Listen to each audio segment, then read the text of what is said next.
Hi guys, how are you? And welcome to the Experience with Rehman Cee, where we talk to real people about real life with real stories. So today I've got Chetna with me. Chetna, how are you? I'm good. I'm very good. So where are you? Well, I'm in Mumbai, India. And I'd possibly turn the camera if I could to show you. It's pouring out here. Oh, it is? So, yeah, we're having a couple of You're in rain monsoon days. season? Yes, right in the middle of it, actually. So how long does it last for? And then what is the change in behavior? You just have to stay in, or are you just getting wet all the time? Well, this year is different because everyone's locked in because of the pandemic. You're not allowed to go out much. We're all in. There's strict measures out, so we can't be roaming around. But otherwise, the city is chaotic in the monsoon usually because it lasts from about June to mid-September, sometimes longer. And we have a lot of traffic jams, waterlogging. Getting stuck, the local train stop, so people getting to work and back. It's quite a chaotic season, but I think this year everyone must be enjoying the monsoons for the simple reason that we're locked. We don't. Everyone's working from home, so the commute is out. So I think a lot of us can actually enjoy the weather. Yeah. Is it like a lot of rain, or sometimes is it quite heavy and very heavy? So it's for the last 2 days it's been pouring nonstop, and when I say pouring, that's heavy rain with a bit of wind, not as much thunder and lightning, but it's just pouring incessantly. Yeah. But then suddenly we'll have 3 days no rain at all. We'll have nothing. Okay. No, that sounds exciting. 2 days of rain and being trapped at home. That's wonderful. So let's get into the show. So what I wanted to ask you first of all, Chetna, was what's your message to the world? Well, I think that we all have a box of potential within us. And the one thing that everyone wants to answer is, are they living that potentially fully and consciously? Yeah. That's essentially, for me, when I look at it and I say that, okay, what am I here to do? Well, I'd like everyone to tap into that potential first. And then whether they want to live it or not is their choice. But at least recognize it, tap into it, see what's there. So when did you recognize this as an idea, as a concept? When did you recognize that we all had potential and we should access it?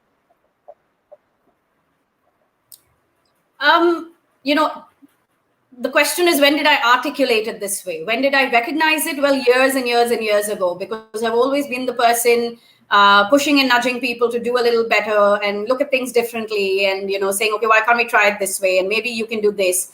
So I've always been that person, right, since I was a teenager. So it's not about when did I recognize it, but when did I articulate it? More like about 7-8 years ago, or maybe even earlier than that, maybe about 2009, maybe before, somewhere in mid 2000, in between the other jobs that I was doing at that time.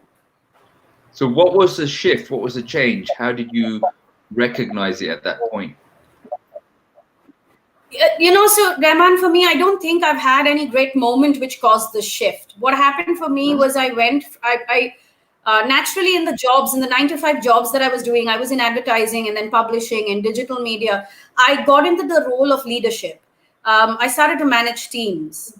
And when I started to manage teams, this ability to see potential and get people to see their potential just came out that much more. So for me, the journey has been very organic. Even going into the healing and coaching space, it's been fairly organic to bring this mindset of mine out. So I've not had a lot of healers, a lot of practitioners, even counselors. They have that moment when something shifts majorly for them. It's a life experience of sorts that they have. I don't think I've had any such. For me, it's been, well, luckily, thankfully, a fairly organic process. Yeah, or so an easier process.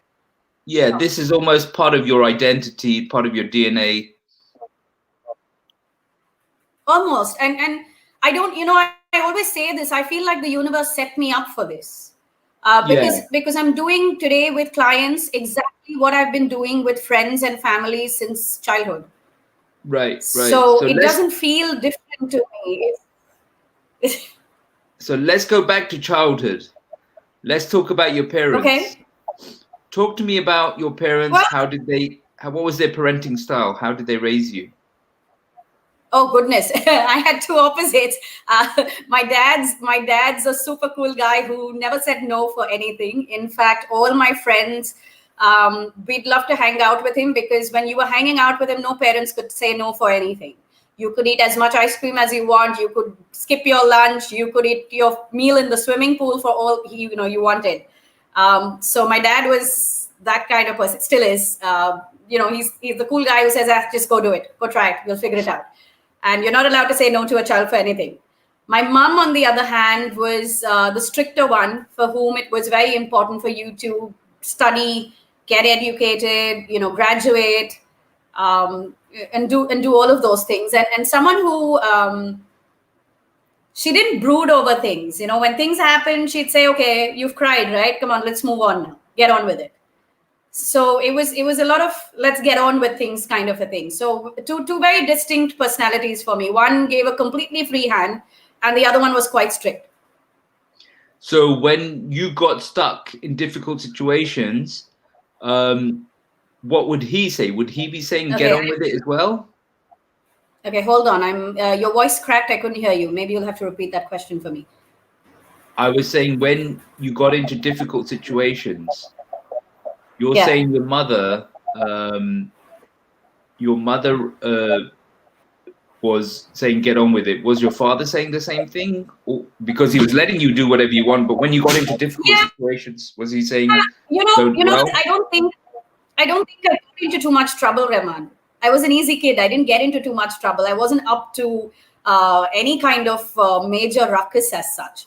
So for me, I didn't. That again, I'm saying I was. I never really got stuck in difficult situations. I was the kid that was loved by all parents till date. All my friends' parents. If I'm around, they'll say, "Oh, she's with you. Yeah, you can go." So I've always been that kid. So I didn't really get into like any struggles or any difficult situation. I wasn't even much of a prankster, but yeah, I mean, I was very playful with my mom and dad both, and any kind of difficult situation. My dad is somebody that I can still talk to and have like conversations in depth about something that I was feeling. With my mom, because she was very strict, it was harder to do that. But yeah, with my mom was the one who'd pull you out of it and say, "Okay, it happened. It's okay. Let's start getting on with it." So that push to move on and the ability to move on comes from her. So are you the only child, or do you have siblings? I have an elder brother. Okay, cool. So talk to me about your father. What's his background, and your mother? What kind of personality she is? I know you mentioned a little bit about it, So, and your so my grandparents as well. Oh wow. Okay, so I have a very colorful family tree. On my mom's side, my mom's a Keralite. She's a Malayali, which is a South Indian. And my grandparents, well, they lived in a village in Kerala, in Chenganur, and my mom grew up there with 8 of her siblings. There, I think, 8 or 9 of them, I think. And she came to Bombay when she was 21 or 22. She's the eldest of them. She came 21, 22, and all her life she's helped all her siblings, cousins, second cousins, helped everyone get a job and get on with it, and then helped the nephews and the nieces, etc. Right? So she was that person. On my dad's side, it's kind of a little crazy. My grandmother is my great grandmother was an Iraqi Christian. She lived in Basra, and my grandfather was from Chennai, or what it was called Madras, Tamil Nadu. And he went to Basra as an employee of the Persian Gulf Oil Company or something. And he fell in love with my great grandmother, Matilda, and They got married, and when the war broke out, they came back to India. Well, they never went back. The story is that she wanted to go back with her kids, but my great grandfather burnt all the passports. He said, "There's no going back." So so there's and they were about 14 of them. The eldest was my grandmother, Ruth, who married into she's Christian, okay? So she's half Tamilian and half Iraqi, but completely Christian. Ruth got married to my grandfather, who was a Tamilian Brahmin, so a Hindu. And I mean, life was chaotic for them in the beginning because my grandfather's family, they're staunch Hindus. They come from a lineage of priests from the Mysore palace. And they have links to the temple Tirupati and things like that. So that was kind of crazy for her. But she had 5 kids, and I think the fourth is my dad, who at the age of 19 came to Bombay, trying to make a career, and at some point fell in love with my mother. And again, my mom's Christian, my dad's Hindu and Christian, and then they got married, and and then they had 2 kids, and that was us. Yeah, but that's an interesting story because you can understand what's going on with how you're being raised through that story. Your father is I mean it's a lot of your father is coming from a very open kind of environment, you know, where there's difference, so everything is possible, it's all accepting. And then your mother's had to do all the hard work, and she's had to require discipline to make sure everything's she's been responsible. So you have these 2 elements coming in.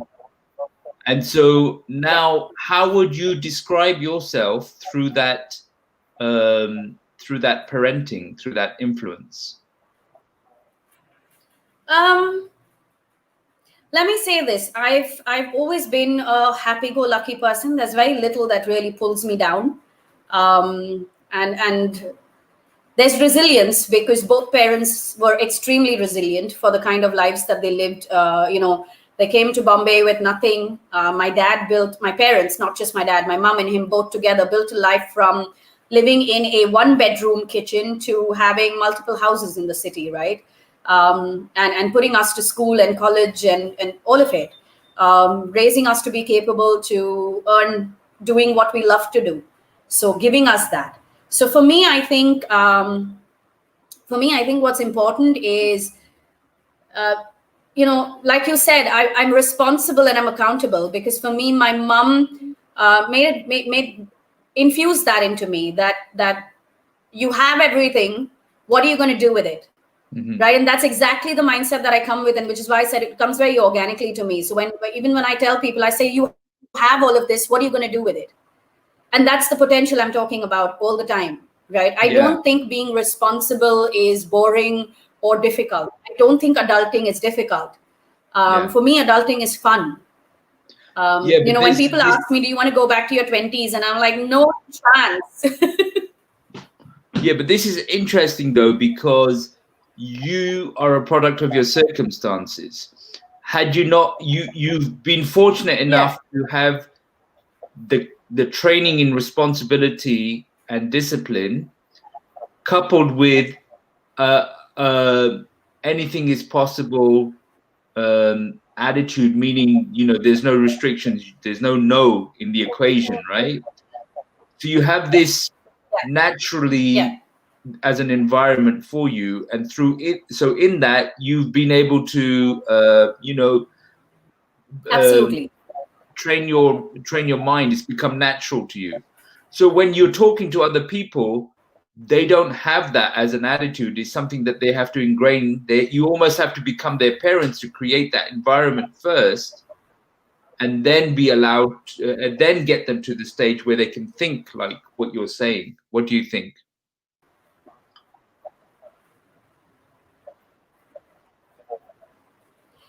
I think environment always matter, man. And I feel, and I also say this because I work with a lot of teenagers today. And one of the biggest battles with a lot of teenagers in the urban setting in India, at least right now, is that a lot of them are coming with a lot of privileges. because they have both parents working. Both their parents have been ambitious careers and live a certain life. And you have teenagers who've lived a fairly cushy, comfortable life.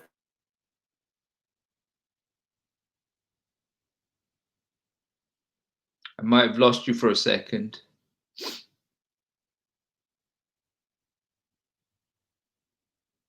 If you want to refresh, if you can still hear me, Chetna, if you want to just go out and then come back in again, or just press the refresh button.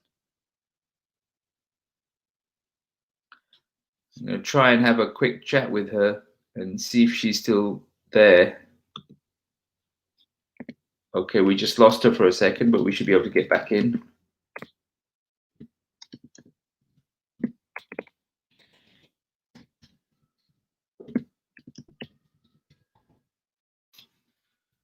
Hi, did I'm back. Did we get thrown off this thing? Yeah, I don't know. Did you get thrown off?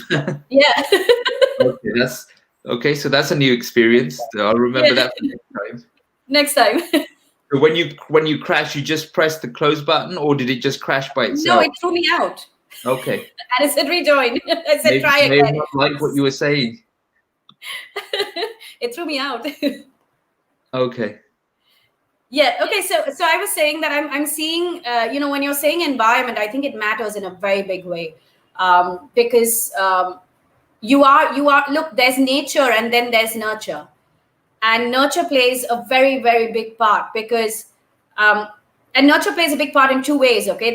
There's things that you're taught directly, and there's things that you learn indirectly by seeing things and witnessing things. So nurture has two layers, two dimensions, whereas nature is one dimension, what you're born with and what you do with it and how much you recognize of it. So it's very important to see what kind of an environment you come from. But having said that, I think we all also need to realize one thing: whatever may have happened in our childhood, it happened. You are an adult now. If something doesn't work for you, and something's not right from that time, then it's your responsibility to heal it, to change it, and to move on from there instead of repeating that narrative. Yeah. Right. So you were talking about the well-to-do children that you were. And I feel that what's happening with a lot of the teenagers is, they've got so much and they're comfortable, but they don't have resilience because they've never had to face any tough times. It's not because they're weak. It's because that muscle hasn't been activated. Right. And a sense of responsibility is not coming because it hasn't been activated.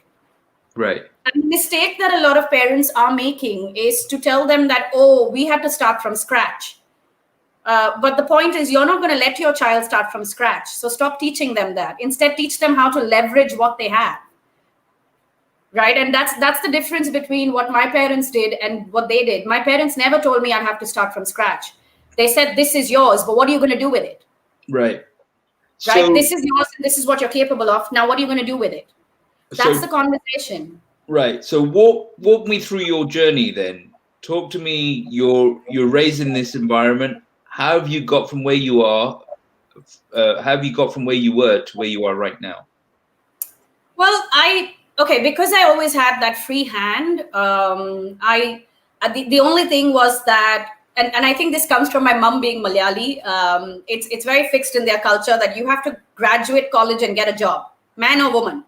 It doesn't matter. Everybody goes to work. Married, not married, go to work. Mother, not a mother, go to work. It's very simple. Okay, so there's no gender issue there. So for me, it was like, you're graduating. Come on, next step is get a job. That was always clear. I didn't know what job I would get or what job I would do. As long as it was a job and that paid an income, it was good. So there was never a question of what you want to do, but rather get out and do something. Right. But how was that period, let's say from 4 years old down to, 22? How was that period for you? Was it a good period? Was there any trauma? Was there any difficulty? So it was a mix of two things because my parents didn't have the best relationship. They had their own ups and downs, and being the way that they were, things weren't hidden from the children. So unlike what happens in a lot of homes where the parents might fight behind closed doors, my parents didn't do that. We saw all the fights and we saw all of that, and we've grown up through that. right? So it was rocky, but it was also full of love. There was never any lack of love. There was never any dearth of that. There was never any insecurity of, oh my God, I'm going to lose them, right? In fact, there were days when it possibly got so ugly that we'd look at them and say that, do you all want to like go your separate ways? Yeah. But they'd be like, shut up. We'll figure it out. It was back to that, right? So in that scenario, I feel that I had a lot of narratives in my head through my teenage years and through my 20s, which had a lot of, oh, I'm stronger because I went through it. But at the same time, this doesn't work in my life because I come from that background.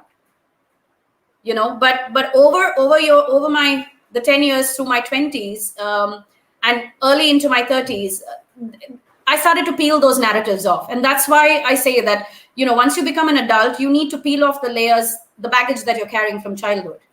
Right. Because you're going to carry it. It's natural. It's normal. You're going to be doing all of that. But Right. there's no You're need not to an carry it till your dying day. Yeah, you're not an adult, so at that point you're going to be impressionable or influenced, right? So how did they meet? How did they get married? I actually have no clue. I've got multiple stories from both of them. As far as I know, they eloped. They met in Bombay City and eloped. That's the only piece I know for a fact.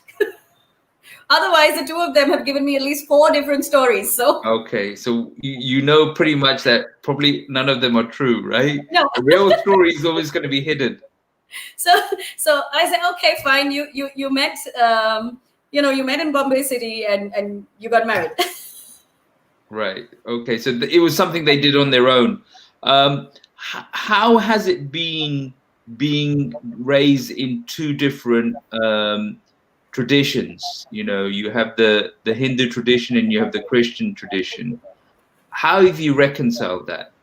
So I got lucky there again because I was 2 years old when my parents moved into this one apartment building. And that apartment building had about 100 kids. Literally, that's the count. That's not a number I'm just giving. We were 2 kids in 48 flats, 2 in each, right? So literally do the math, and that's how many of us.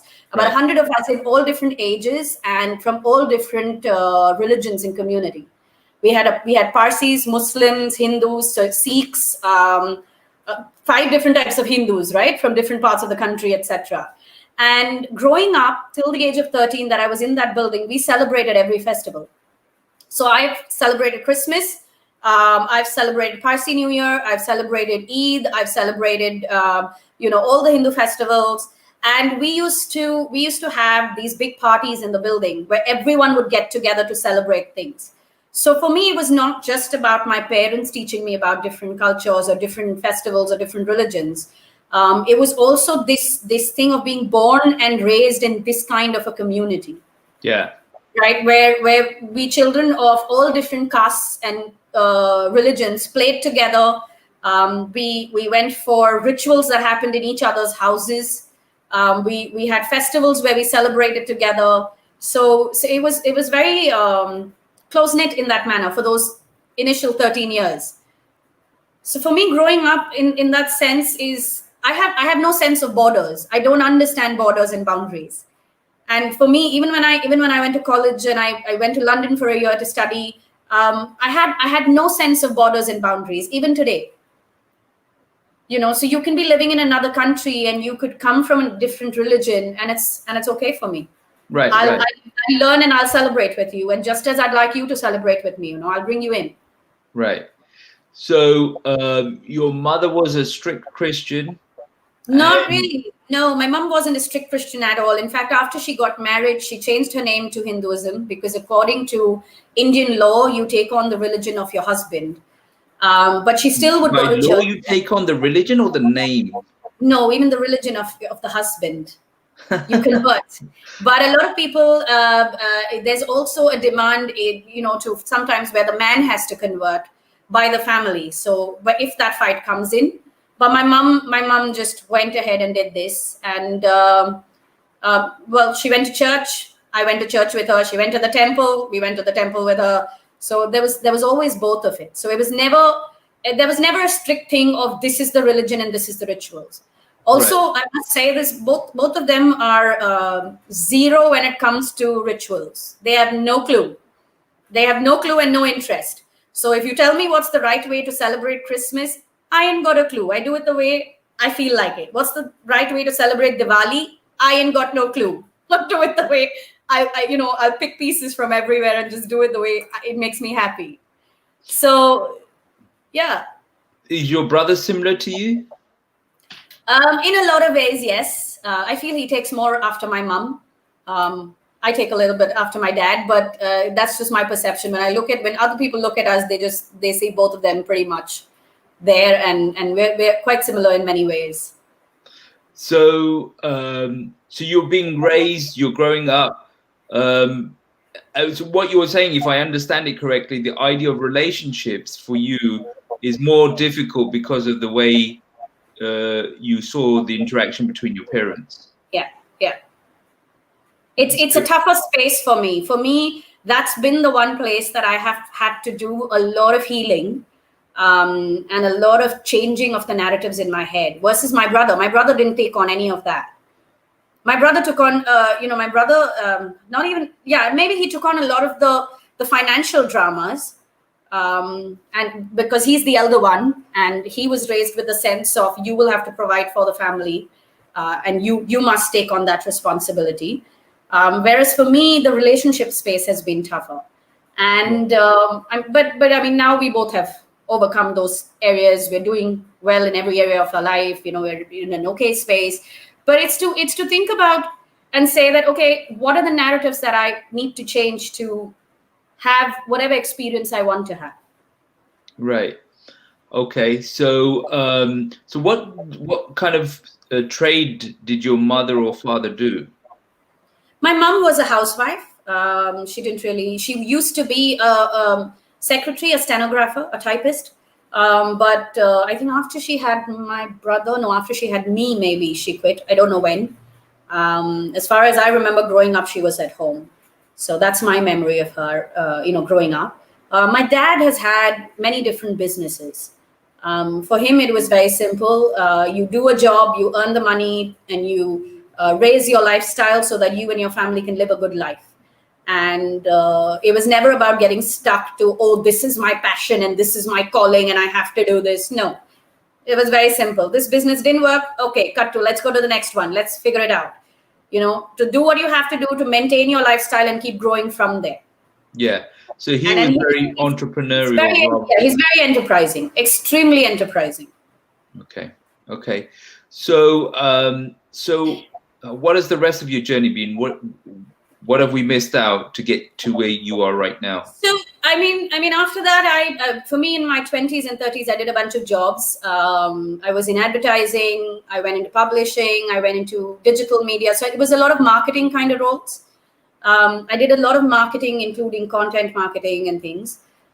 Till in between, I started 2 ventures of my own. I had a e-magazine for the CSR world, the corporate social responsibility world, NGOs and, not-for-profit and for-profit organizations. I did that for about 6 months, didn't work out, quit it, shut it down. I had a food business where I ran like subscription baskets, trying to promote home chefs and products that were made at home. And at that point, my journey being an alternative healer and a life coach started. And, at one point I had that food business and this practice running parallelly. And I realized I'd have to make a choice because I didn't have enough bandwidth to do both. There just wasn't enough time in the day and enough capacity. And I naturally veered towards the healing and the coaching because, again, my innate strengths were there. Mm-hmm. And it was way more fulfilling. So, yeah, I shut down this business and I moved completely to this. And I've been doing this now for 7 years. Okay, cool. Before we get into that, what was the work that you did to remove the traumas that you experienced by watching your parents fight? What was the work itself you did? You said you had to change your narrative, but how did you? Yeah. So for me, I think one is I changed the way I narrated my childhood. So even like this, like me saying just now that, oh, they had a rocky, marriage and they'd fight, but they figured it out and they'd want to stay together. Versus the earlier story used to be that I've only seen them fight, and I've only seen trauma between them, and it's always been abusive, and you must stand on your own 2 feet, or you'll be disrespected. And there's a lot of these kind of things that I would say, which I completely eliminated. Today, I see both of them for the choices that they made, and for who they were. I mean, my mom was by no means just a victim, in the sense, if she wanted to leave, she was very capable of being an independent woman. And she chose to stay because of her own belief systems about family and about marriage, right? And yes, my dad has been very unfair as a husband to him, but he's been a great father. And to see him for what he has been in this equation is one piece. So to, and to say that it's a cross that both of them bear and have to deal with when it comes to each other in their relationship space. And I don't have to carry that weight. And my narrative doesn't have to be that. But it's simpler said now than when I was doing the work. I've done a lot of inner child healing, because, to rewire the subconscious space. I've done a lot of chakra healing. I've put myself out there in the dating space and gotten hurt multiple times and picked myself again, because I always knew my superhuman strength is to move on. So I said, okay, I'm going to use that. Let me see what comes up. And I put myself out there, and I did it with a lot of awareness. So every time something didn't work, I would sit with myself and say, okay, what pattern came up? What needs to change? What will you do differently next time? Right? So I had to work with myself like that. And there was also this, because my brother was very good with his relationships. He's successfully, he's happily married today. So it was also in my mind to say that if he can do it, why can't I? There's something that he's doing differently that I'm not. So I always had that in front of me, right? And I used that at some point to really make the flip. Do you feel that it's actually, being, there's a danger of being too positive? I'm sure there's a danger of being too positive, but I have enough of my low days, and I have friends around who know when to call me out as well, and to watch me. I have a lot of friends who realize things about me that I'm not realizing because I'm up to something and I'm too busy. And I've given them that space and the authority to pull me down and sit me down and say, shut up and sit down for 10 minutes. Don't move. But right. I'm saying, is there a danger that maybe you don't actually need a guy, meaning you're so positive and independent that... But so here's the thing, Rehman. The thing is, I don't need a guy, but I definitely want one. And that makes a huge difference. You don't have to need every single person in your life. There are a lot of friends that I may not need, but I definitely want them. Right. So I think that as long as you can understand the difference between your needs and your wants, you can surpass that. I don't see that as a danger. Yeah. I don't see that as an issue. So why would you want a relationship and a guy and that kind of picture? To have a specific experience, to have that experience that a relationship brings, and to put myself in that position of giving and receiving with one person, to experience commitment of that kind as well, right? So it's a completely want space. And you're very strong, you're very positive, you have high energy. What kind of guy would suit you? Oh goodness, somebody who's as much energy, and someone who's as much, someone who can also get up and say, okay, let's figure, instead of somebody who will sit down and say, oh God, poor me, what am I going to do? Yeah. Right. And for me, I've realized this. This is something I realized last year from a particular relationship that I was in. I always say this, that when you're in a relationship, consider. We have 4 aspects to our being. There's the physical me, there's an emotional me, there's an intellectual me, and there's a spiritual me. And in a relationship, all these four aspects also have a certain balance in which they play, right? So there's every relationship has a physical connect, an intellectual connect, an emotional connect, and a spiritual connect. And you need all four of them, but you will realize that there may be one particular one that's very loud, and the others just about balance each other out. And I've realized that my loudest one is intellectual stimulation. That for me is way above emotional. Whereas for a lot of people I know, emotional might be very high. Whereas for some people, physical might be very high. Right? So if I mean, this is what I learned last year. From a relationship that I was in and which eventually didn't work out. But that's what I realized. I said, okay, what happened here? Because everything seemed to be in place. What fell through?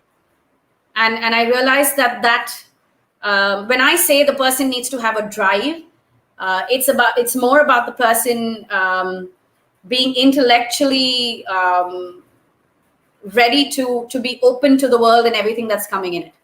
Because for me, my worldview also is that we live in very dynamic times. So you have to be able to evolve. You have to be able to grow, to expand, be ready to have all the experiences that we can possibly have. Yeah. And that sometimes can be dangerous, because that sometimes can be too much for someone. It gets too much for me, so I can only imagine what it gets for someone else.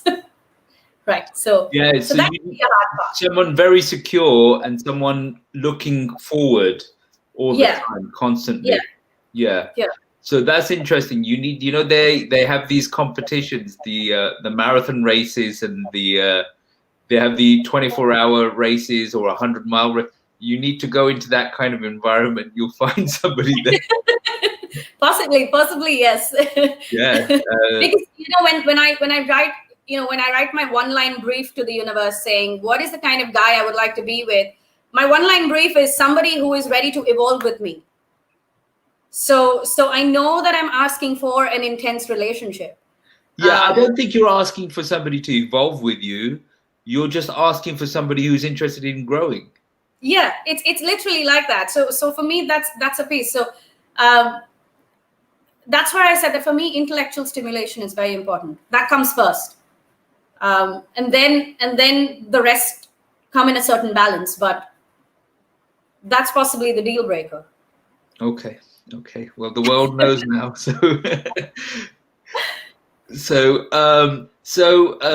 So where are we now? So you're now in this coaching space.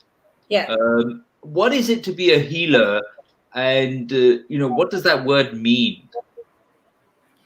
I don't really usually call myself a healer. I call myself a healing practitioner, because I feel that every person is a healer to themselves. Every person has that responsibility to heal their own being, and be a catalyst of healing in the lives of their world and their people. So as a healing practitioner, I see myself as a guide, as someone who can switch on the torch and shine the light on something that's in front of you, but you're not able to see it. You're possibly too close to it, so it's blurred, or you're looking in the wrong direction. Mm-hmm. So that's essentially the way I see myself. And I also don't call myself a healer, because that's me in some way keeping my ego in check. I often say this: nobody died and made me God. I may be able to see something and say that if you do this, then you can get there. And that person may still choose not to walk down that path, and that's their free will.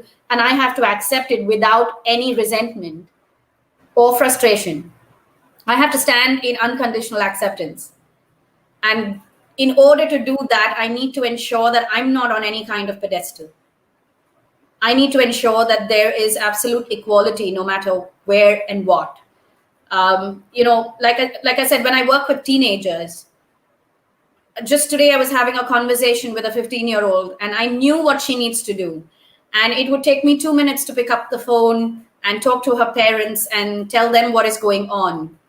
But this ability or this absolute rule to stay in equality made me put in the effort, put in 2 hours of conversation with her to convince her to start having conversations with her parents and tell them what she needs to tell them, right? While I stand behind and tell her, I've got you. I'm holding space for you. Come on, we can do this. Because that is what is important. That is what she needs to do. And hence, I'm not a healer, but I am a healing practitioner. I am that person who will stand behind and have your back. Yeah. But I can only do it if we stand in equality. And she's 15 years old. That doesn't make me any bigger than her or lesser than her. At this point, she's being brave enough to stand up, and hence she's equal. How does a 15-year-old come to you who has problems with their parents? Meaning, isn't it the parents that have to bring the child to you in the first place? Well, she doesn't have problems with the parents. She's having issues with her own mental health.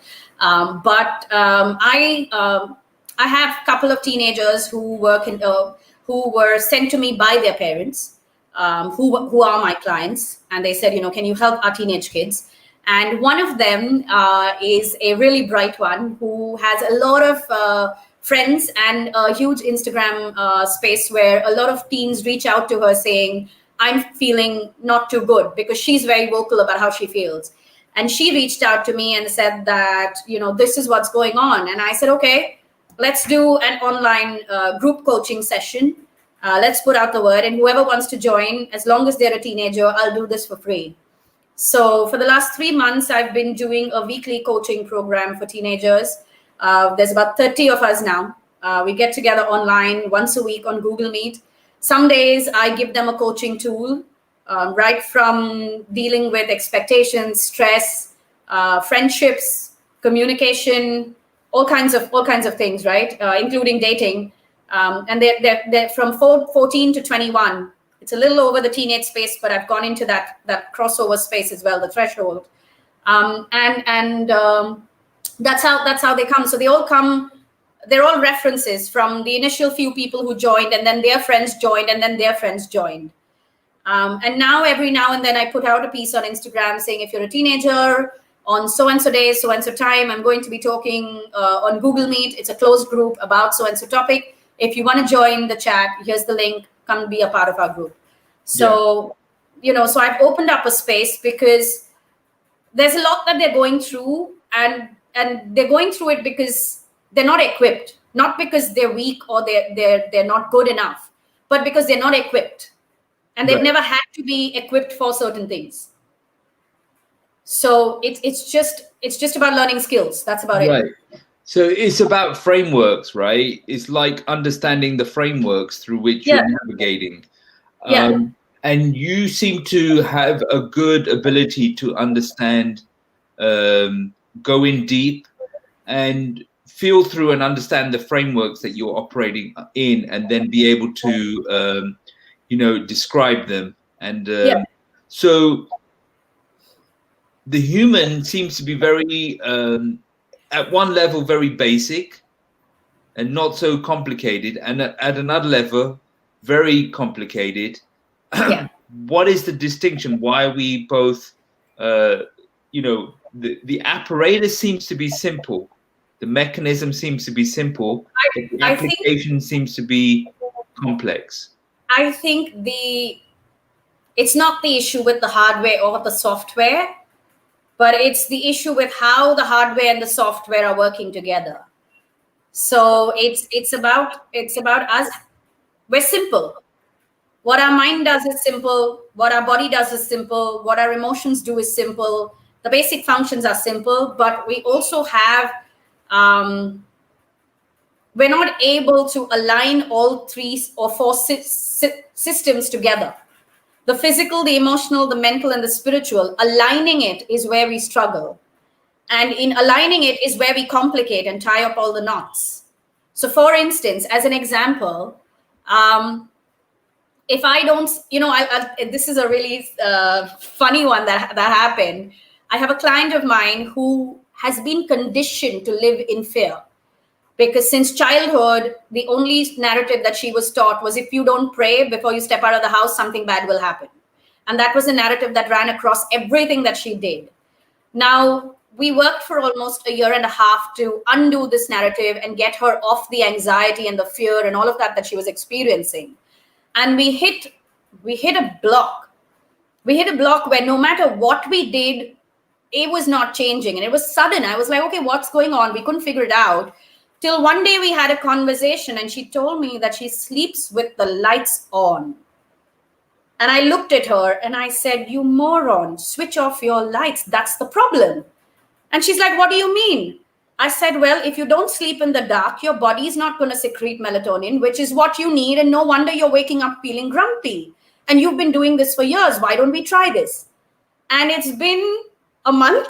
She's been sleeping with the lights off and she's waking up, well, not feeling ecstatic or elated, but she's waking up in a decent mood. Something flipped. Now, it's certain simple, basic things that we don't follow. We don't sleep for 8 hours. We don't eat food at the right time.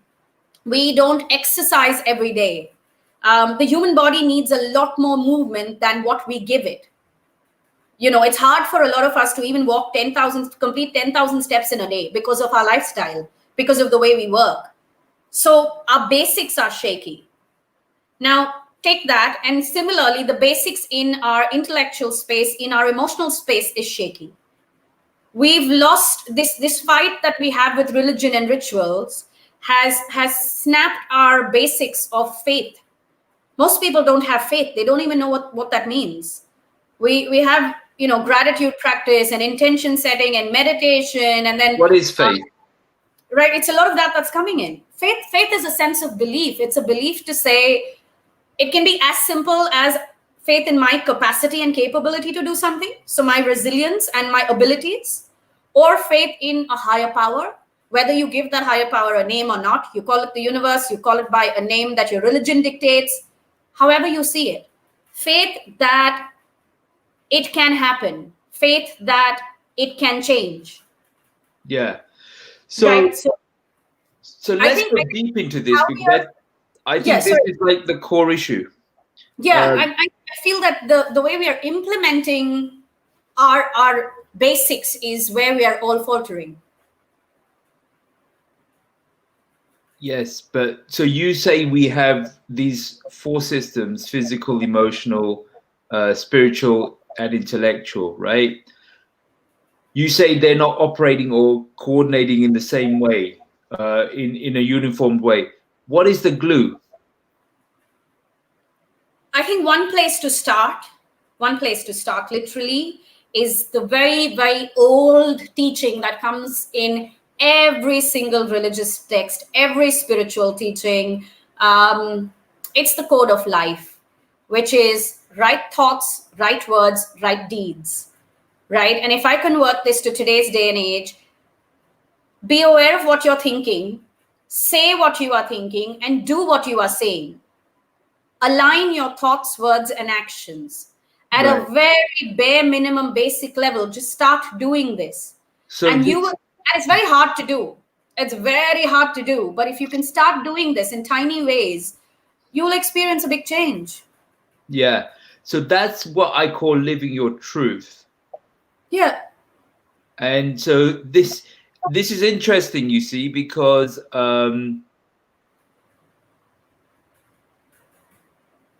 I think the core problem for every human being is this, that they don't know why they're here. No one knows. So life is interpretation. Yeah. And the human has free will. So they have to make meaning of their lives. And the initial meaning has been given to them through, through the osmosis, through the natural environment. But they have an identity, and their journey is to kind of align and fulfill with that identity.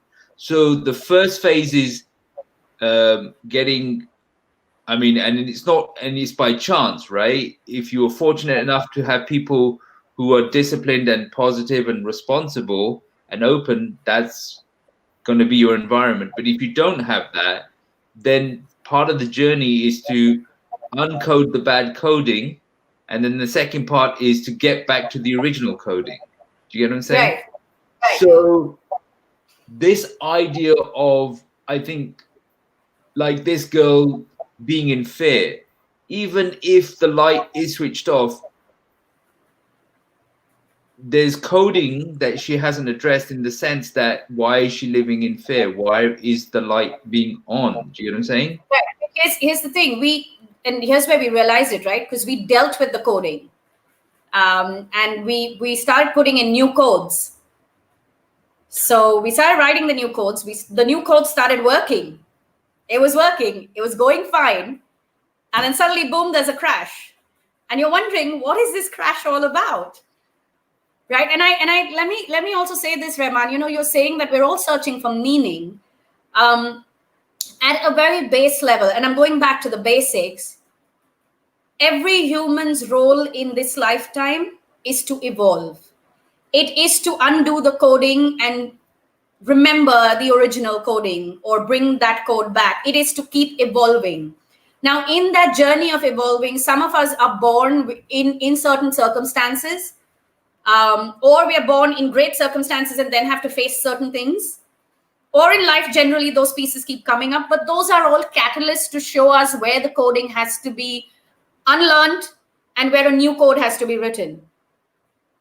So on one very basic, so we're all here to how do you confirm this assumption that life is about evolving? It is, let's take the very basic piece. You're born a baby and you go all the way to old age. What is happening? Your physical body is evolving till it reaches a point where it has to devolve. Right, but you're not in control of that element. It's happening. You're not having to do anything.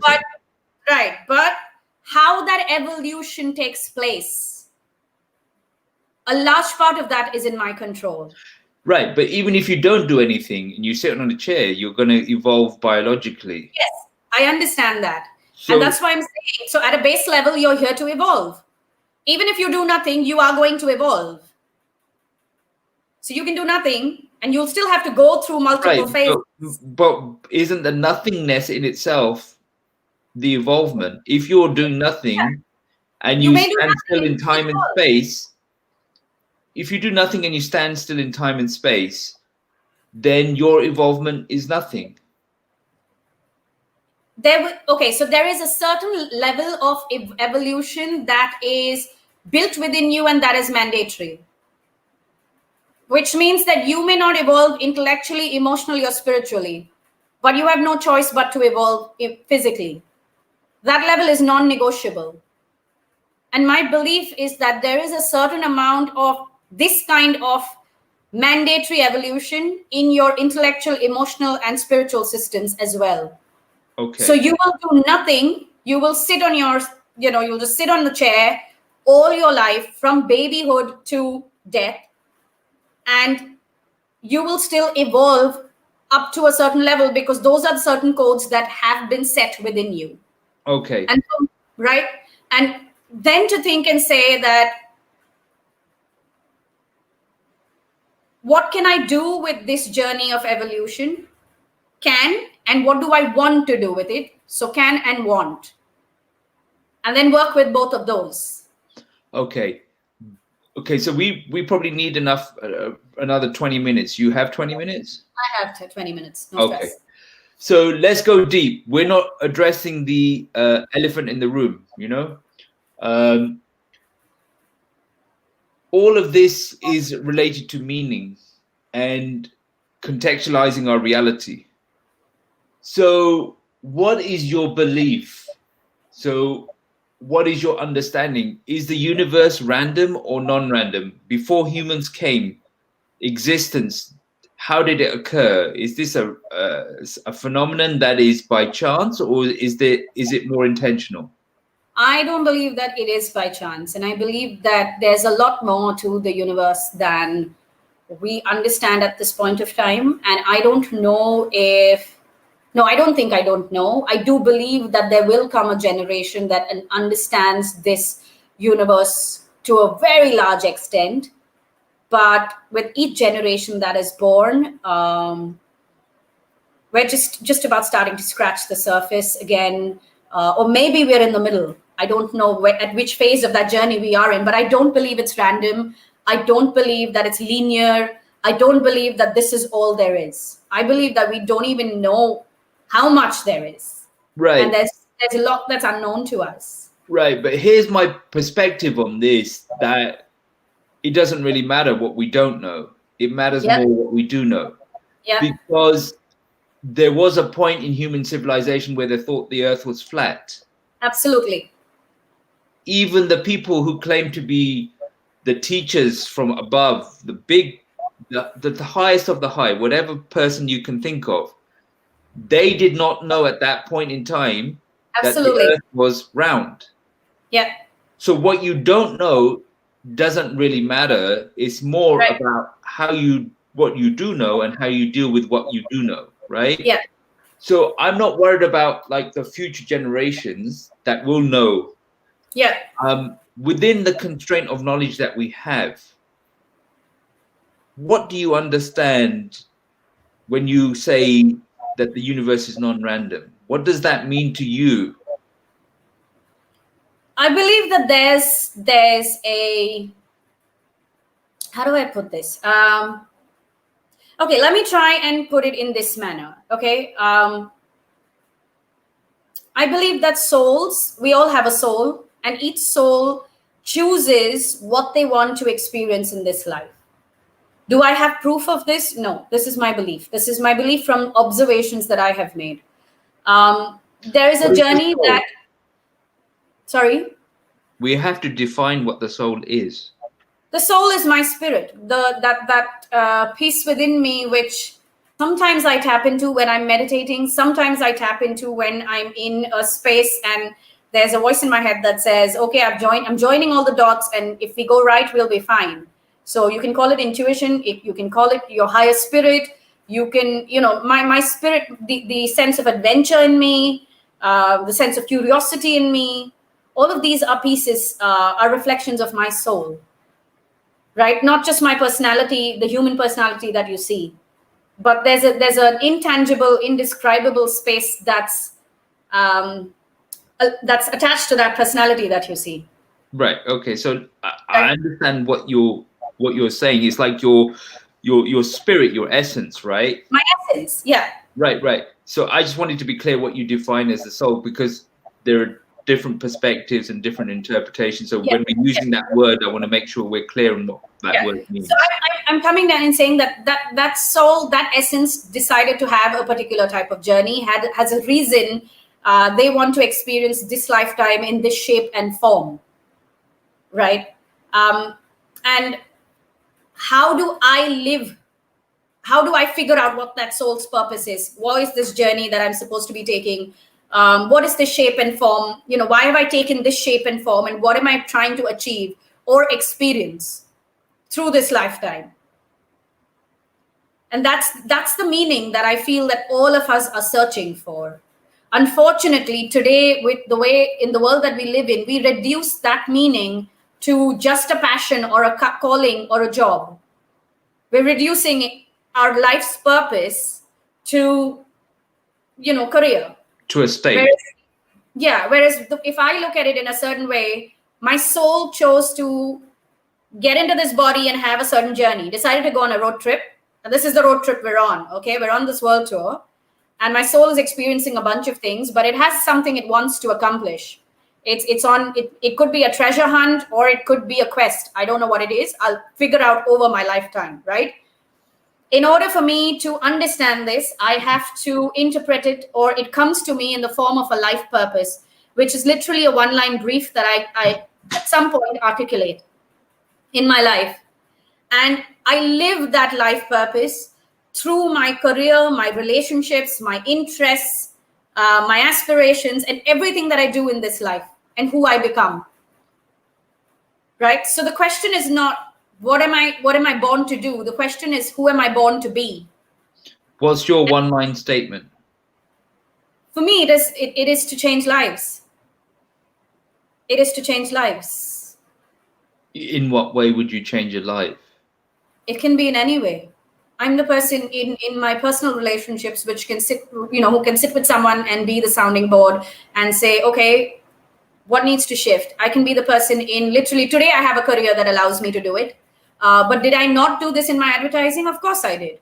Did I not impact and change lives when I was just a team leader in a 9 to 5 job? Of course I did. Do I do it through my aspirations? Yes, I do.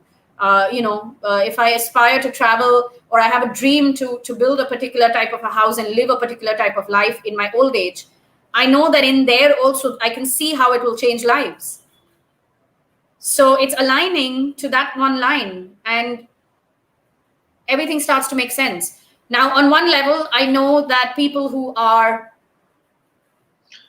for loosely, for lack of a better word, I'd say people who are skeptical of this rationalization that I'm putting out will tell me, but that you're rationalizing it and you're just trying to join dots.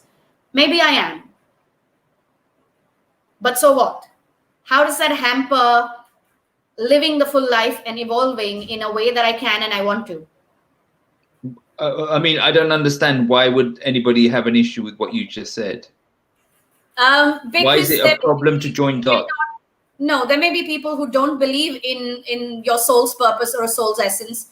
There may be people who don't believe in agreeing with a single statement and say, no, but my passion is only about career and I want to make money over there. It depends on which phase of life you are in. Right. To look at it and say that, okay, you just join the dots very simply. It's not that simple for us. And in no way, I know it's not simple, but it's not impossible.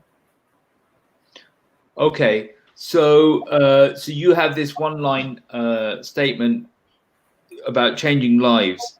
So do you see yourself like a Tony Robbins or somebody like that?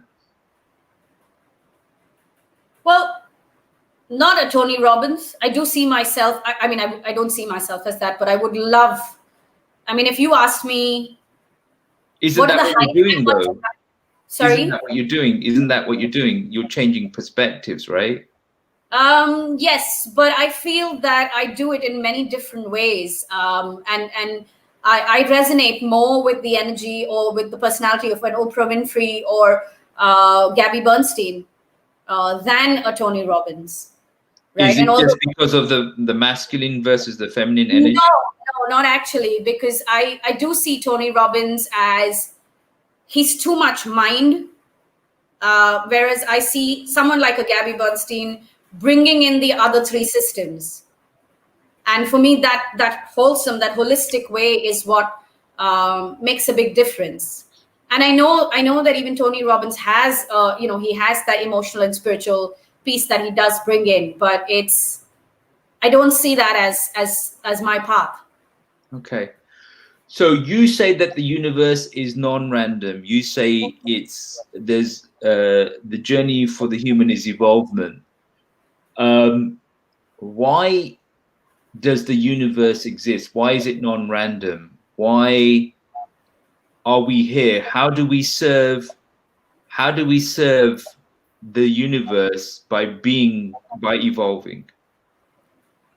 So I don't know why the universe is non-random. I don't know why it exists. Questions I've never thought of.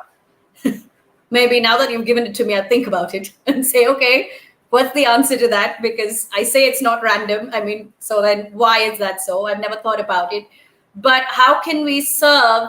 I feel we can serve if we can all figure out, if we can understand the potential that we hold, and if we can figure out what we can do and what we want to do, and just live that truth. It's like you said, live your truth. If you can just do that, then you will. I don't think the universe wants us to serve it. The universe, for me, holds space for us to be whoever we want to be and to experience. The idea is that the universe exists before we do. Right. If the universe exists before we do, that means it has put us into a position within. We've come afterwards, so we're being placed in a position. If we're being placed in a position, that means that from the universe's perspective, there is a reason for our position. Well, that reason is just to live fully and live wholly. Right, but why would you create a system for a human being to live fully? Why? What would that serve you? I have no clue. Right. I have no clue. Well, it's actually, some people say that it's not it's not a relevant question. They can't answer that question. But I also argue that if you can't answer the question, you don't have full context. You don't have. Absolutely. So I don't think that we can't answer that question ever. I don't have an answer to it today. It's not something I've ever thought of. So yeah, right. So right, and that's what I'm saying. I think we all have to come up with an answer for that, because, and it may be the wrong answer, but the idea should be that you've put some thought into it. Because if I feel if you aren't able to tackle that question, then you haven't completed the full circle. You haven't completed the picture. So why is the full circle important, though? The full, because you're within, because you have free will, and you're within the model, you're within the equation, you're conscious. So, you know, if you don't understand, it's just a matter of scale. You're trying to shift people's perspectives in their environment. Once they've figured that environment out, then it's the shifting to the next shifting perspective for the next environment, right? So you're saying it's evolution, it's a constant journey of progress. You have to address that question eventually. Eventually, that's what I'm saying. So you're saying eventually, yes. But how is it going to serve me in this journey to know an answer to that? How does it change my journey? I'll know the answer. It may be X, Y, Z. Okay, so for instance, right now, it may be something. How does that change it for us? Because that is the answer. Ultimately, the point is that the human being exists and they don't know why they exist. So the journey is of meaning. They're trying to figure out, they're trying to discover why they exist, what the journey of life is. So addressing that question and coming up with the answer is the glue. Maybe. It's an interesting way to look at it. I've never thought about it. So I'm still, while you are saying this to me, I'm still processing. But it's definitely something to think about. I would say that. And it's definitely something to stay curious about and to say, okay, let's think about it. Let's come up with theories. Why not? Why not? Because at this point of time, when I think of meaning of life, my theory stops at my hypothesis or my theory or my belief stops at my soul chose a purpose and the meaning of my life is to live out that purpose.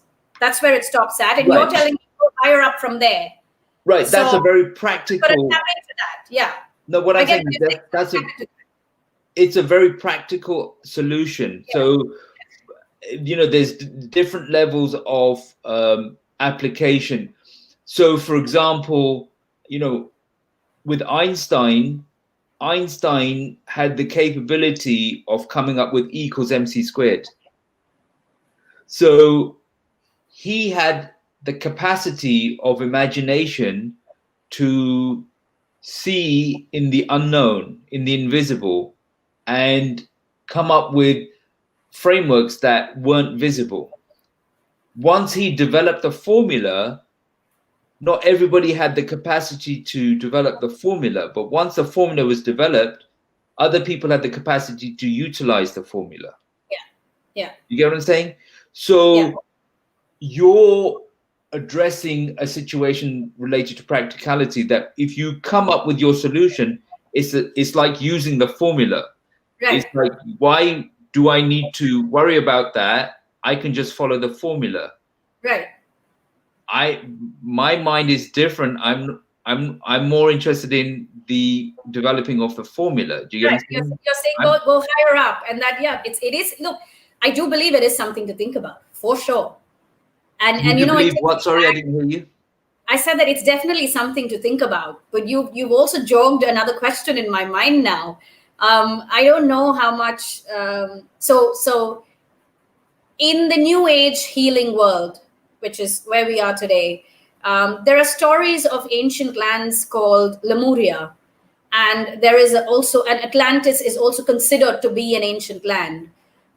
Ancient Egypt is considered to be one of those lands where well, in our world, we call them aliens. But in the healing world, they're known as beings of light or beings of a higher vibration that descended upon this planet. And the worlds were lost because they didn't know how to manage the light beyond a certain point, manage their own light beyond a certain point on this dimension.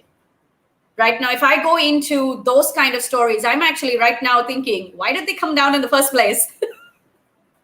Right? And then maybe why are we here? So you sent me down that chart now. Yeah, but the point is this, that ultimately, eventually, it's out of experience there is the knowing. Yeah. If Einstein develops the formula, if it can't be proven and it's not applicable, then it's irrelevant. Do you get what I'm saying? Yeah. So any theory that you have about meaning has to work within a framework. I can come up with, the idea of. Here's my question to you then. Why isn't it the? It's the habit of the human mind to want to make sense of everything, to understand everything, and to rationalize a lot of stuff. And could asking this question just be that human mind looking for another treasure hunt, instead of just saying, you know what, let me surrender and let me see what comes to me eventually. Let it come to me instead of me chasing it. Yeah, so there are different paths to the same mountaintop, right? Yeah. Everybody has their different way of looking at it. But what I was saying was that you have to have a framework for the thinking itself. That, I mean, if I'm surrendering to it and saying, let it come to me, I don't need a framework. Then I just flow. I do what I do, and I know that pieces will come to me. And instead of a framework, it's not about how you, like I said, it's not about climbing the mountain. It's not about how you get to the top. You can surrender, you can rationalize, you can dance, you can sing, you can do whatever you want. Yeah. The point is that what is the answer? Yeah. If you surrender, what is the answer? That is the point. And so the answer is more important.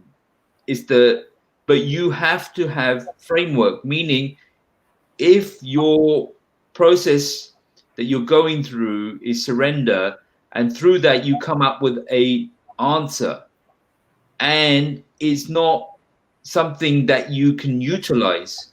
So for example, Einstein comes up with the answer equals mc squared, but even if it's an answer, even if he surrendered, it's not applicable, you can't make use of that answer, then that is not an answer. That is in itself the answer. So here's the piece, right? Certain answers will come to you when it is time to use it. When the time comes. Or certain answers will come to you when you decide, when you say you want. You said it's not about can, it's whether you want. If you want to go and investigate, the answers will appear to you. Possibly for some, it's true, because I'm sure that Einstein had two aspects. One was or three aspects. One was that he had faith that there was something such as E equals to mc square. He was onto something, and he had faith that he was going to find something. I'm not sure about that. I don't agree with some sort that was underlying it. Two is he knew he could, so he had the capability of getting to it. And three is he wanted to get to it. I feel that all of these three things aligned. Yeah, I disagree with you, because I don't think the first two are factual, are correct. I think the last one is the foundation, that it's the effort. There was no guarantee. Many a scientist has come into this world and left this world without coming up with success. A lot of the outcomes have come through accident. Penicillin was invented through an accident. So it's not. Yeah, I'm not talking about the ones that came through accident. I'm talking about E equals to mc square, or Einstein's journey with it. Or for instance, say the invention of the light bulb. Or wherever, like there are some, I feel that with all not just inventions, with all of us, every single person, an idea comes to you, and that idea will at some point latch on to a sense of belief and faith within yourself. And so what is the belief or faith that you exist? Is that a matter of belief or faith? that we exist to do something, or that we No, exist that you exist, that you're alive, me and you are talking. Is it a matter of faith? I don't think it's a belief. It's a knowing. It's Right. not just a belief. It's a knowing. What I'm It's fact saying is, knowing. that is the point, that you have that as the basis. There's two things that are guaranteed in life. It's not a matter of faith. You're alive and you're going to die. Guaranteed. Right. So if you hold those as your foundations, then everything else, there is nothing that is a matter of faith. No, I don't get you. I mean, for So me, you're alive. You're alive. That is not a matter of faith. Once you're alive, you're in the game. You're experiencing. Yeah. That is the journey. You've excluded the idea of faith by the reality of you recognizing that you exist. I've not excluded. So here's the thing. You're saying faith has to. I'm saying one should exclude the idea of faith once they understand they exist. In that particular aspect, yes. But in every other aspect, that's life. No, yes, you are born and you will die. But life is what you're going to do in between. No, that's not the question we're addressing. We're addressing the question of faith. Yes. You're asking whether one needs faith. And I'm saying it's not a matter of faith, because once you're alive, you don't have faith that you're alive. You know you're alive. Yeah. So what is that? Once you know you're alive, then the journey is of understanding, figuring out, determining. It's not a matter of having faith. It's about a matter of now moving through time and space. Yes, but moving through time and space, and space with the faith that the ideas that I have and the things that I want to do will figure itself out, or I will, it'll present itself, etc. You don't need. It's not a faith. You have no choice. I'm saying it's not faith. You have no choice. You have no choice that biologically your body is going to grow.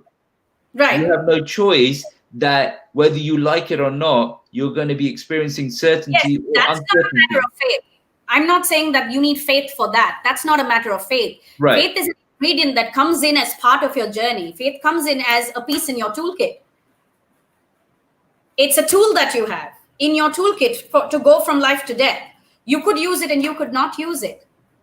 That's where the faith piece comes in. It's not about sitting in that space of do I exist or don't I exist? The faith in that. It's not about that. It's not the No, that's the first point. But for me, it's not about faith in the word faith. The point is that the human being can reason. Yeah. But my question is, why does the human being have to reason everything? Why can't we just calm down and let certain things be? Why not just surrender and live it? Why do we have to make sense of everything? Why do we have to reason everything? By surrendering, you're reasoning to a point. You're reasoning to a conclusion that through that reasoning is why you're surrendering. I don't understand that. You're going to have to break that down for me. You are reasoning that you should surrender. Yeah, so why can't I reason that way? Why does it always have to be a reason that I have to find the answer to it? No, that wasn't the discussion. Again, the point was about it wasn't about like getting to surrender. Why can't I surrender? It's about how you think through things. So the underlying framework is reasoning. That is who we are. The human being is rational and can reason. Yeah. And we are rational and we reason because we have the ability to not only be aware, but to be aware of our awareness. And not only to be aware of our awareness, but to be able to register and record. So we have memory. Right. We can record our experiences. So when we record our experiences, we reflect over those experiences. Right. When you reflect, you are reasoning. And through that reasoning, you conclude that you should surrender, that the outcome, so what I'm saying is that framework is there. You can't come out of it. You can't escape it. Correct. You can't escape it. It's there. Right. So that you can't escape from not using what you have. Yes, but I'm saying, how are you using it? Right? So, why does it always have to be used to? I don't think we're on a different page, but I think we're on the same page, but I've perhaps thought through some things that you haven't. I haven't. So the questions that you asked me about the universe being random or not random are questions I've never thought about. Like I said earlier, it's not something my mind has even gone to. Right. But you planted a seed, and there are different aspects that popped up when we were having that part of the conversation. Will I, over the next few months and years, think about it? Yeah, maybe I will. But will I chase it with a ferocity? I don't know. Unless it becomes important of a certain kind, right? So here's the reason why you would want to address that question. And there's two ways of looking at it. Of course, there's experiential, but then there's also rational. If you understand that you exist, you're alive, you're here, then you also know from observation that you're going to not be here, you're going to exit, you're going to die. Right. So time has value. There's a premium nature on time because there's a limited amount of time you're going to be on planet Earth. Because time has value, you have to make meaning. You have to make meaning of time to make it the most valuable. So the question becomes, what is the meaning of my life? How do I make value of my life? But at this point, I don't see the importance of knowing whether the universe is random or not random. Yeah, let me explain, right? So you have to figure out what I'm explaining, right? So you have to make meaning of your life. But if the universe is random, that means we're here by chance. That means that there is no meaning to life because you can't create meaning on top of randomness. You can't build a house on top of quicksand, right? Right. So whatever interpretation, whatever issues the people you have as clients have, if the universe is random, it's irrelevant. Right. Because there's no meaning to life. It's just experience. Right. And then we die. So if the universe is random, you can be equally Mother Teresa or you can be Al Capone. Chance doesn't care. It doesn't make a judgment. So whatever you're experiencing is just bullshit. It's irrelevant. Right. It's just an experience. If the universe is non-random, anything that is non-random is by definition by design. Something non-random is by design. If it is by design, nothing is ever designed for no reason. Right. So then the question becomes, what is my design? So that's the starting point. Then when you're at that starting point, the journey is one of discovery, that your journey itself is to figure out what you're designed for. Now, in that situation, your model comes in because then you believe you have a predestined position, which is you have a soul, and in that essence is calling you and telling you to do something or be something. Do you get what I'm saying? Yeah. So it's you're then on that journey to discover what your soul is telling you, and your journey is one of alignment because the universe is non-random. Right. And because there are patterns in the universe that represent that non-randomness, so your journey also, when you are aligning to something, you are sinking into a pattern. Fair. Do you get what I'm saying? Fair. I get what you're saying. Right. So you once you understand that, then the idea of surrender is that you are acknowledging, accepting that. Yeah. But I'm saying it within a framework. I'm articulating perhaps what most people haven't thought through, but Right. is the reason that they have to surrender. Well, you've piqued my curiosity right now, and I'm wondering, why does it have to be either random or either non-random? Why can't it be both? I mean, at this point, we don't know. What if it's a mix of both? Then So what happens? so it cannot be a mix of both. Why not? Because disorder cannot create order. Okay, I've got to also run. What time is it? Okay, we've got about 5 minutes. I've got to run. Yeah, so But give yeah. me 7 minutes, but disorder cannot create order. Only order can create disorder. So you can create variability by design. You can create chance by design. You're saying that it could, if it was random and not random, it was still non-random, because that also would have been by design. Right. I get what you're saying. You can create order. You can create disorder through order, but you can't create. I understand. Right. Okay. Yeah. So let's leave it here. But let me just finish off with a few questions. Sure. So would you describe yourself as an introvert or an extrovert? Extrovert. Okay. Do you believe you're an idealist or a realist? Realist. Okay. Are you emotional or rational? Oh gosh, a pendulum. Pendulum that sways from left to right, man. In different situations, different pieces that come up. Okay. Are you practical or intellectual? Practical. Do you prefer? Are you a risk taker or risk averse? I would say a calculated risk taker.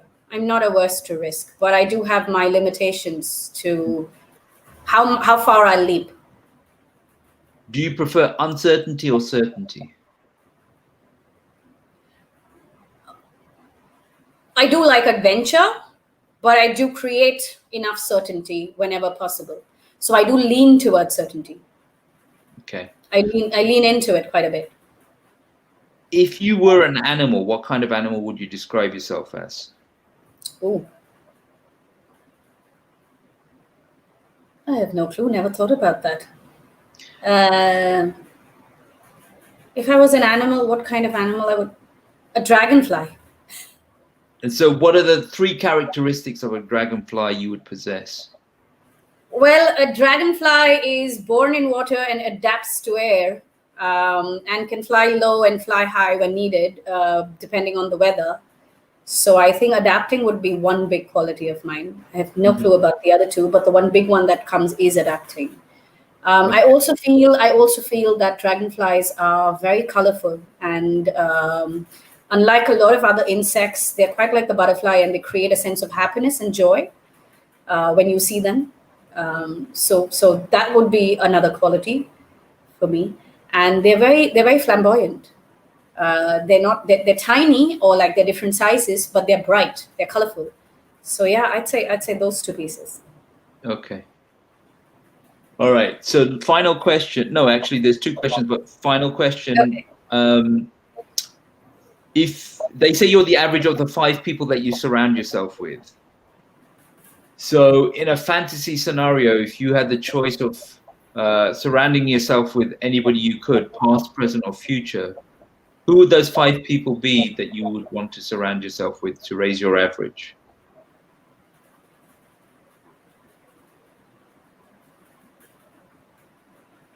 Oh gosh. Oprah Winfrey, Gabby Bernstein too, for sure. John Grisham. Who's John Grisham? The crime fiction writer. Okay. He's written a lot of courtroom dramas. So there's him. Who else? I have to pick 2 more. My mom.